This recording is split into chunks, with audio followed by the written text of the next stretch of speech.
I'm so high with no edibles. You ask how does it feel? It's incredible. And now I'm standing on my pedestal. Y'all got no morals, y'all unethical. I'm so high with no edibles. You ask how does it feel? It's incredible.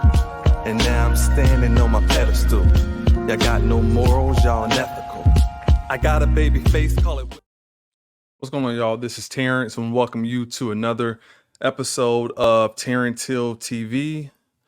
Be sure to hit that like and subscribe button and that notification bell as well, and be notified whenever we upload new content. I appreciate all the new subs and everybody also that's checking out the shorts that we've been uploading and posting content on other platforms as well. Thank you so much for your support. And, I'm just glad, the channel is growing and, people are, appreciating the content that we are uploading. I want to continue to talk about everything that's going on with Diddy, where you have the capability of paying people's paychecks, telling people what to do, having a big voice about things. So when these things happen, it's not really like a shock because you've seen this pattern of behavior for a very long time. I want to just kind of get into a few things over the years of things that I particularly, know about, being, such a, fan of rap music and just being around stuff.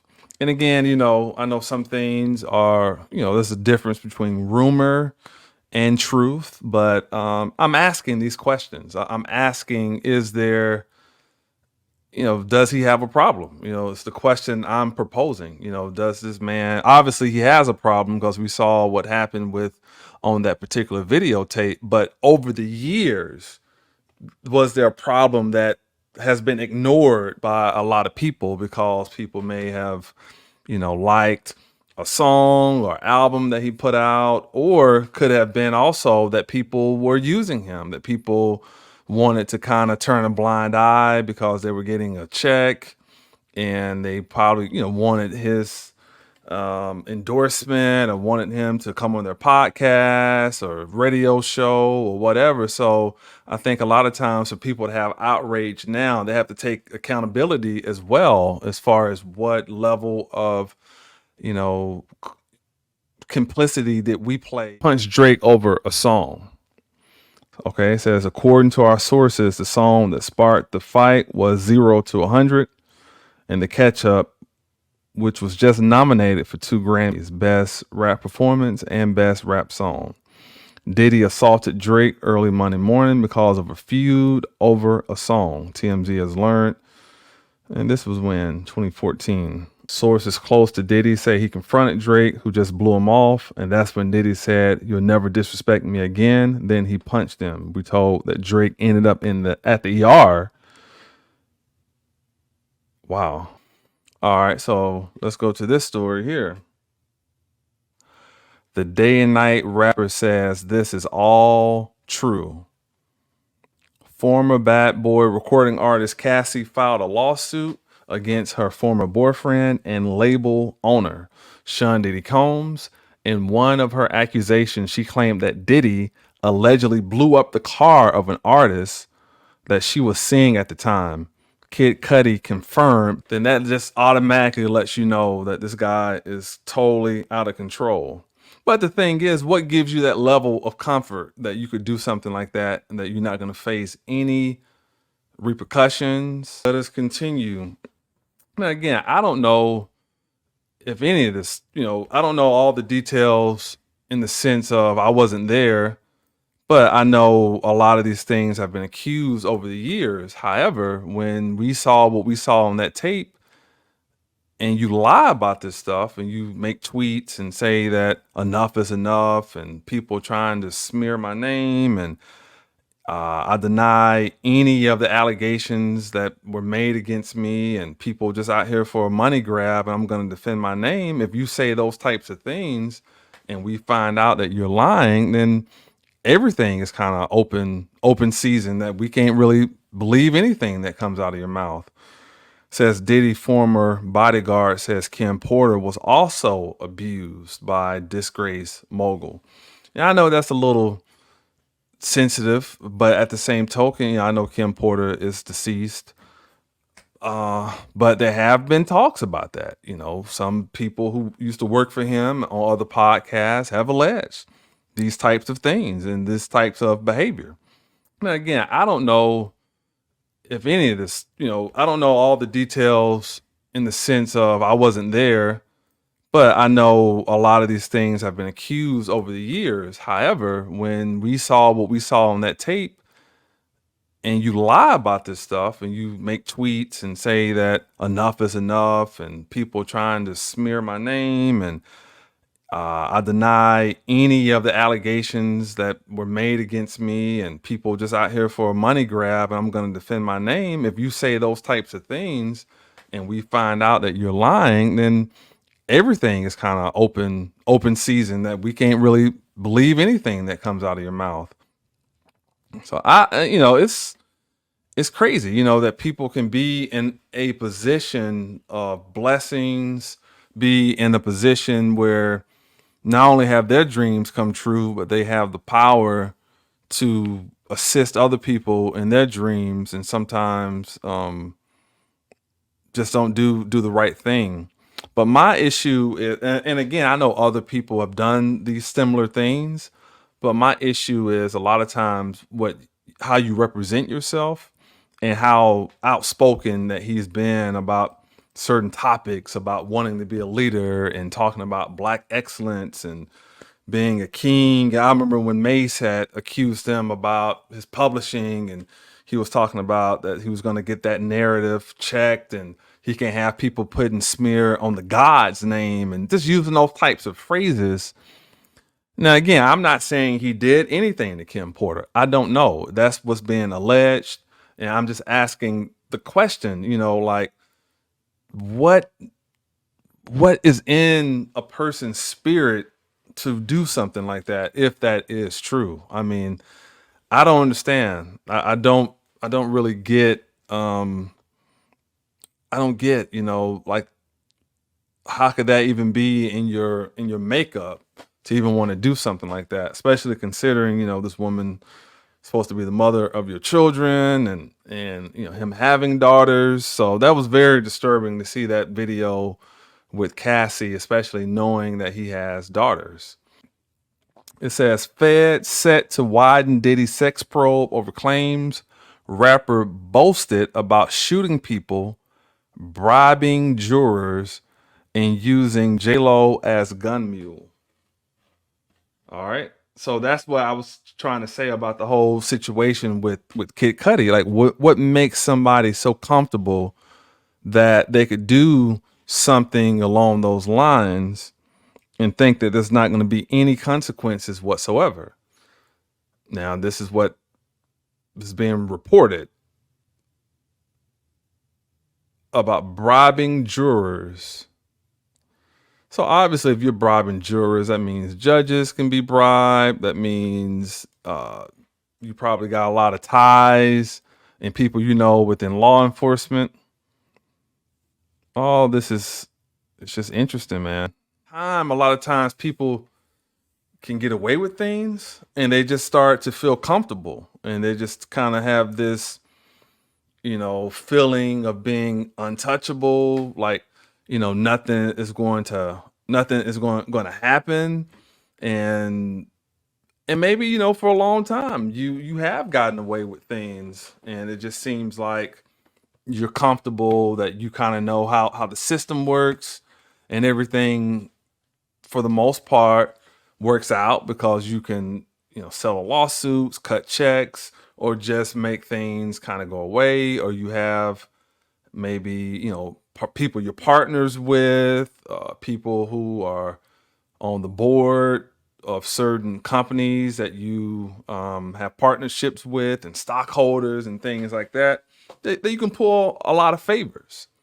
But at the same token, kind of going back to the movie Scarface with Tony, you remember when they did the initial partnership, when Sosa decided to be in partnership with Tony, he told him, like, don't you ever try to, do me over.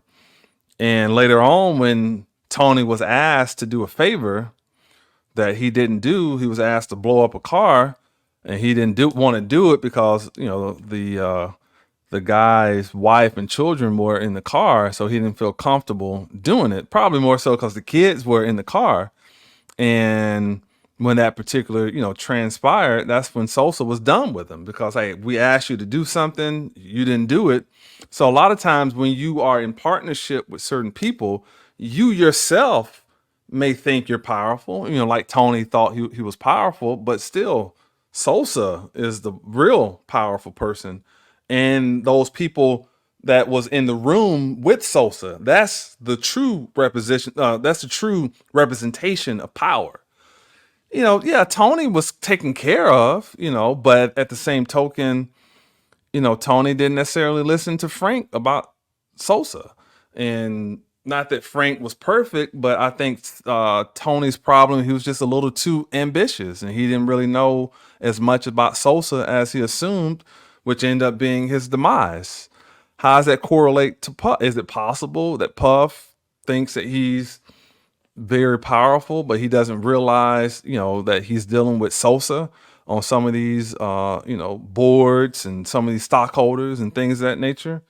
Maybe, maybe not. It's just a theory I'm throwing out there, and not just Diddy, just anybody. When you are, Jordan with Nike or whoever it may be, that you yourself, again, I talked about this on the last show, if I'm not mistaken, that there's a difference between power and the illusion of power. You think that you're powerful, you have influence, but a lot of people don't have power. And I think a lot of times people get those two things kind of mixed up. I'm gonna look at another thing that some people may not be aware of.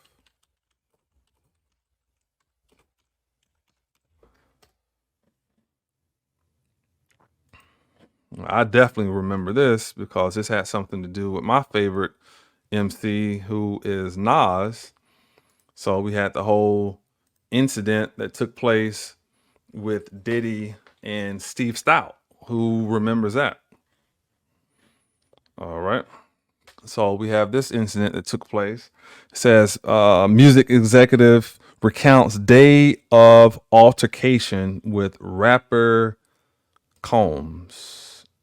It's funny they use the word rapper. A lot of us don't necessarily look at Diddy as no rapper. Burst into his office with two accomplices and attacked him. This is May 21st, 1999. So again, this has just been a pattern of behavior, just continues and continues and continues. All right. It says, 1 minute I'm in the middle of a meeting, he told the Times in his first interview since the alleged assault. And the next minute I'm down on the floor and Puffy and his guys are kicking and pounding me. One of them picks up a chair and throws it at me. Then Puffy throws my desk over and they just walk out like nothing happened. Combs, a 29-year-old multimillionaire rap star and chairman, thriving in Bad Boys Entertainment, was arrested April 16th on felony charges that he and two of his bodyguards assaulted Stoute. Notice that it says him, Puffy and his two bodyguards, and that's like a link that we're gonna see with a lot of things that's been going on that he's been accused of. It's not just him, or it's not just any artist or any celebrity. A lot of times it's often the people who are around them, who work for them, the chief of staff, security. These types of people often play some type of role in some of these incidents that may take place. And if you look at the kind of like the middle part, it says Combs and officials of Bad Boy, which generated nearly 130 million last year. All right. So he was, this is when he was like really at his peak. Biggie had died and Mace was on the label and other artists on Bad Boy. So there was really generating a lot of money at that particular time. So a lot of times when you're hot, when you're doing well, albums going multi-platinum and you're selling out arenas and shows and some endorsements and things like that are kind of coming in, sometimes you have a little pull where you can get away with certain things and they'll cover up stuff for you But where he's at now, has he gotten to the point where they don't see him as profitable anymore at this point? Or is one of those Tony and Sosa things where he's disobeyed these people, which, people have talked about him dressing up like the Joker, and then they asked him not to do that. Then he came back the next year like Batman, and then he's suing the, beverage, the liquor company and things of that nature. So has he kind of, pissed off the powers that be is a legitimate question that, I think should be kind of put on the table and talked about. It's a lot, man. It is a whole lot, going on with Puff. I don't know, man. It's a lot. It's a whole lot. It just make you uncomfortable. Oh, one more thing too. I wanted to kind of play this before we got out of here. Let's check this out. And again, this is where I think his arrogance or delusion, I should say, one of the two, kind of gets him into trouble sometimes. Is let's go to his Instagram.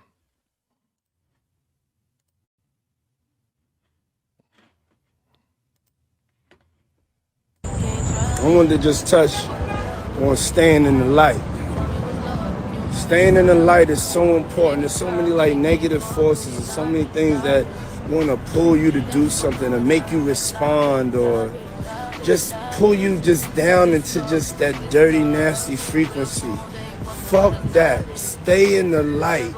Let's vibrate higher. Trust me. Yeah. Yeah. Get all that sun. Let's go. Shit, I ain't getting out the light. I'm in the light. I am the light. I am the light. Okay. So, it's these types of just kind of things, and then just to kind of, see what happens a lot of times is just uncomfortable, man. And, this is someone out of his mouth, these are his words that he is here to be a leader. And it's just unacceptable behavior, especially what we saw on that video with Cassie. It's gross, man. It's sickening. It's wrong. But again, it's not just him. It's definitely security and other people on the staff have to be looked at a certain way as well.